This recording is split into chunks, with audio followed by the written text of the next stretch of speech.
નમસ્કાર વિદ્યાર્થી મિત્રો, હું રાજેશ પરમાર, શેખ કિમજી રામદાસ કન્યા વિદ્યાલય માંડવી કચ્છથી. આજે આપણે એક નવા ટોપિક જીવ વિજ્ઞાન પ્રકરણ 2 ની અંદર છેલ્લો મુદ્દો આપણે પરાગનયન અને એના પ્રકારો જોઈ ગયા હતા, જે આપણે અલગ ટોપિકમાં ચર્ચા કરી હતી, જેમાં વનસ્પતિઓ બે પ્રકારના જૈવિક અને અજૈવિક વાહકોનો ઉપયોગ કરે છે પરાગનયનની ક્રિયા માટે, જેમાં પવન અને પાણી અજૈવિક પરિબળો છે, જ્યારે પતંગિયા, કીટકો, ભમરી, ચામાચીડિયા આ બધા જૈવિક પરાગવાહકો છે. અને એના માટેની અલગ અલગ પ્રયુક્તિઓ જે આપણે આગળના વિડીયોની અંદર અભ્યાસ કરી ચૂક્યા છે. હવે એક નવા મુદ્દા તરફ જઈ રહ્યા છીએ. આજે આપણે કે પરાગનયનની જે ઘટના જોવા મળતી હોય છે, પરાગનયનની ઘટના થયા બાદ પરાગનયનના પ્રકારો ઉપરથી બાહ્ય સંવર્ધન પ્રયુક્તિઓ કઈ છે.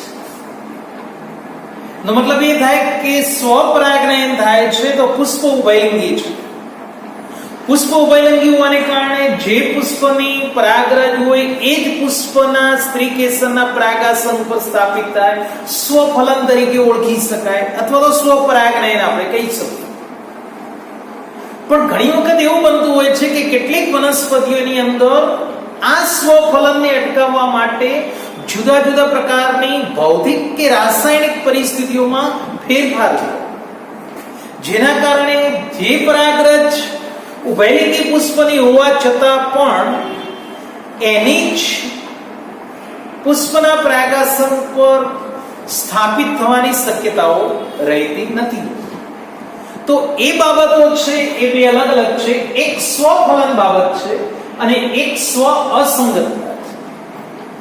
સ્વપરાગનયન છે એટલે કે ઉભયલિંગી પુષ્પમાં એક પુષ્પની પરાગરજ એક પુષ્પના સ્ત્રી કેસરના પરાગાસન ઉપર સ્થાપિત થઈ શકશે, પરંતુ કોઈ પણ ભૌતિક કે રાસાયણિક અવરોધના કારણે એ જ પરાગરજ એ જ સ્ત્રી કેસરના પરાગાસન ઉપર સ્થાપિત ન થઈ શકે. તો એના માટે શું પરિસ્થિતિ હોય? તો એના માટે અલગ અલગ સ્થિતિ હોય કે એક પુષ્પ તમે વિચારો અને એ પુષ્પની અંદર દાખલા તરીકે આ સ્ત્રી કેસર, આ સ્ત્રી કેસરમાં પુષ્પના પુંકેસરનું કદ આ પ્રકારે છે.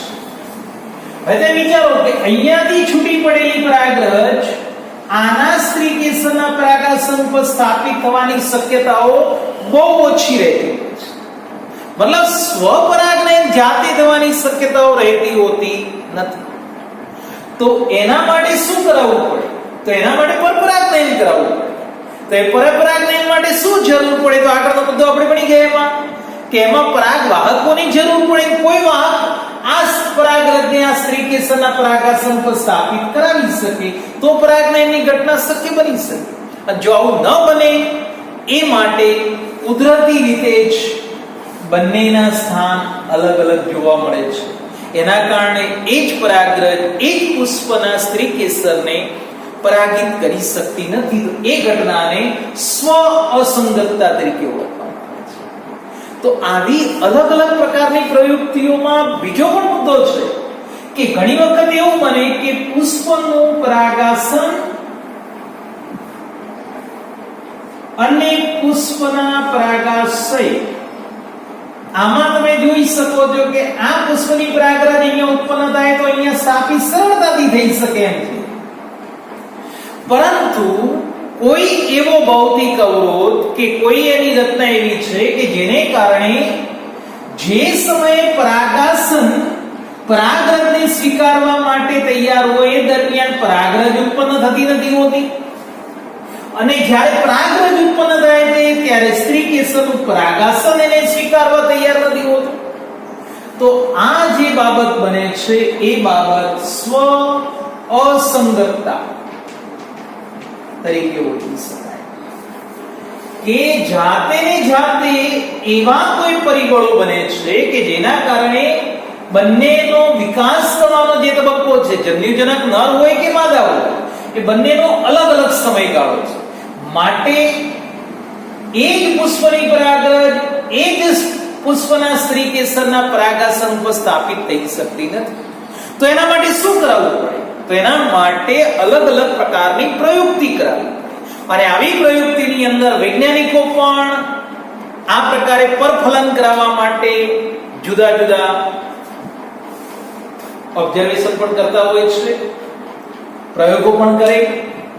તો એના માટે એવું કરવામાં આવે કે આ પુષ્પની સ્ત્રી કેસરનું પરાગાસન જ્યારે એને સ્વીકારવા માટે તૈયાર હોય એ સમયગાળા દરમિયાન અન્ય પુષ્પની પરાગરજ એના ઉપર સ્થાપિત કરવામાં આવે અને ત્યારબાદ એના ઉપર કોથળી ચડાવી દેવામાં આવે, જેથી કરીને પરાગરજ એના ઉપર સ્થાપિત થયા બાદ જ્યારે આ પરાગરજ મુક્ત થશે ત્યારે એના ઉપર સ્થાપિત થઈ શકે નહીં.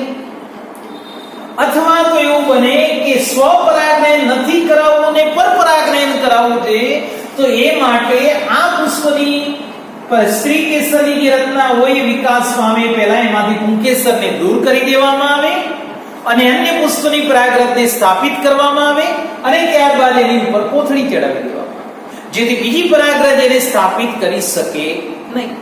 તો આ પરપરાગનયન કરાવવા માટેની કેટલીક પ્રયુક્તિ તરીકે ઓળખાય છે અને એમાંથી નવી નવી જાતિઓનું નિર્માણ થઈ શકે.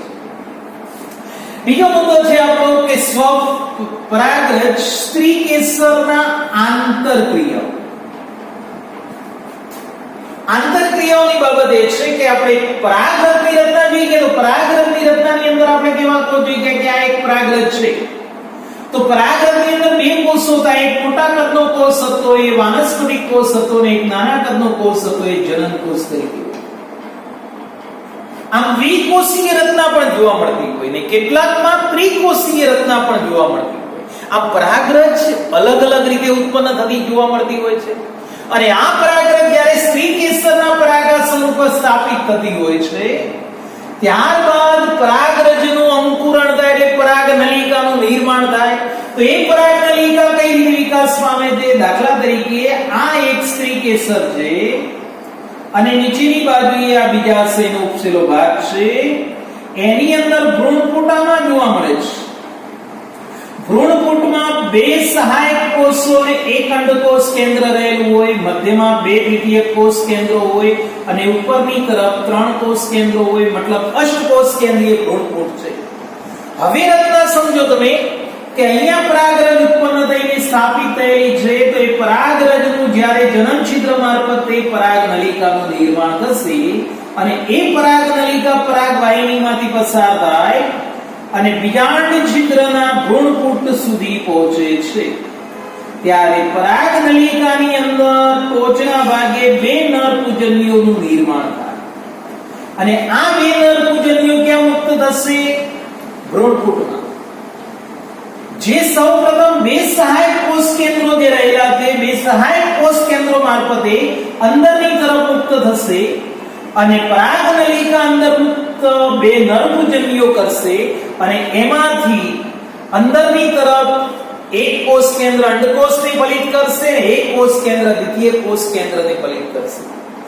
આવી સ્ત્રી કેસર અને પરાગરજ વચ્ચેની આંતરક્રિયાઓ છે જેની મદદથી શું થઈ શકતું હોય છે? પરાગનયન થયા બાદ ફલનની ઘટના શક્ય બનતી હોય છે. તો અલગ અલગ પ્રકારની વનસ્પતિઓની અંદર આનો અભ્યાસ તમે અલગ અલગ રીતે કરી શકતા હો છો. આ માટેની અલગ અલગ પદ્ધતિઓમાં ખાસ કરીને અગાઉ મેં ચર્ચા કરી એ પ્રકારે સ્વફલન, પરફલન કૃત્રિમ રીતે પણ પ્રેરી શકાય અને આવી પ્રવૃત્તિઓ યોજવામાં આવતી હોય છે. તો મિત્રો, આ સાથે આપણે અહીંયાની ચર્ચા પૂર્ણ કરશું અને નવા વિડીયોની અંદર આપણે બેવડા ફલનની ચર્ચા કરીશું. Thank you. આભાર.